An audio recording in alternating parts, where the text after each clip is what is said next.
Hi, so I'm still looking at the first of the 6 most common issues in sentences, in my opinion, using my SCARFS system, and that is S for simple sentences.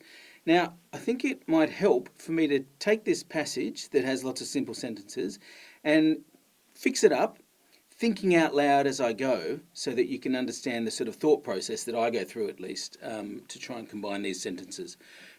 So we've got Shane and Keith went to the beach. They were going surfing. The beach looked empty. They put down their boards. They zipped up their wetsuits.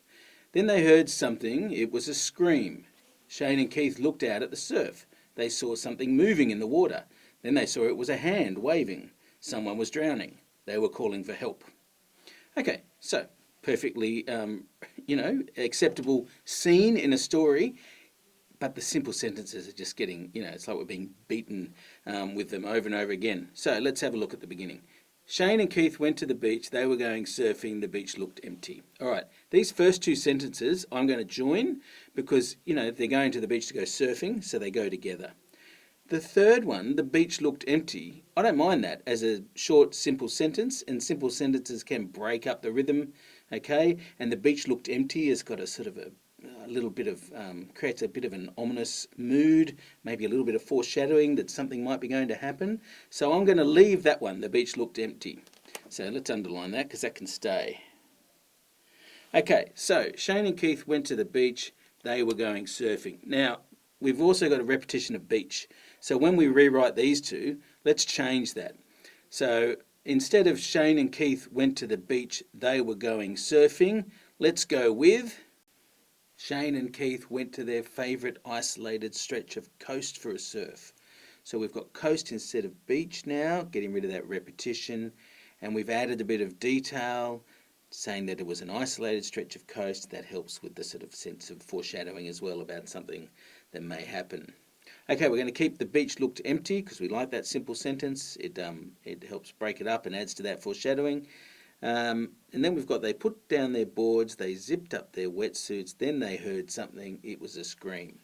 Let's bring all that together so that we get rid of that sort of staccato rhythm, and we can start to build some tension. So what about they put down their boards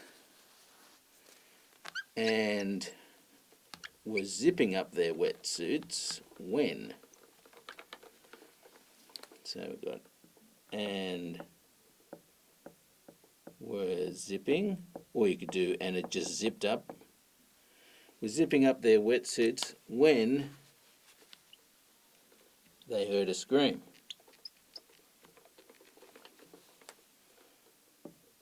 When they heard something, it was a scream. What about when they heard what sounded like a scream? Because they don't know. They're not quite sure. When they heard what sounded like a scream. Okay, that's pretty good. All right, Shane and Keith looked out at the surf. They saw something moving in the water. Then they saw it was a hand moving. Right, I'm going to combine Shane and Keith looked out at the surf and they saw something in the water because they seem to naturally go together. And I'm going to change looked out at to describe the way in which they're looking. So, they're trying to see what the noise was. So let's go with scanned. That's a good verb to describe the way they're looking. Shane and Keith scanned the surf. And same with saw. Saws are, sort of. I'd like a word that shows that, oh, there it is, that encapsulates that idea. So what about spotted? So Shane and Keith scanned the surf and spotted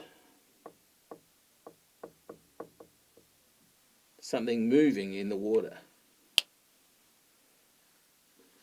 Okay, then they saw it was a hand waving. Someone was drowning. They were calling for help. Now, to me, these last 2 sentences are redundant, as in we don't need them. Because if they saw a hand waving and they thought they'd heard a scream, it's pretty obvious that someone is in trouble out there in the surf. and they're calling for help. So I would get rid of all this. So these two simple sentences can just go all together. And then they saw it was a hand waving. I'd like this one to be even simpler. So just like with our earlier simple sentence, we're going to use a couple for effect. So what about just, I don't think we need they saw it was a hand waving. Let's just go with it was a hand waving. Okay, bit of dramatic effect at the end. So, with our changes, let's read the new passage. Shane and Keith went to their favourite isolated stretch of coast for a surf. The beach looked empty. They put down their boards and were zipping up their wetsuits when they heard what sounded like a scream. Shane and Keith scanned the surf and spotted something moving in the water. It was a hand waving. Okay, so you can see the mix of sentence lengths and sentence types is giving us it's giving us better rhythm when we read the work, and it's more of a pleasure to read. So your reader's going to appreciate it, and you'll get your meaning across in a more effective way. All right, thank you.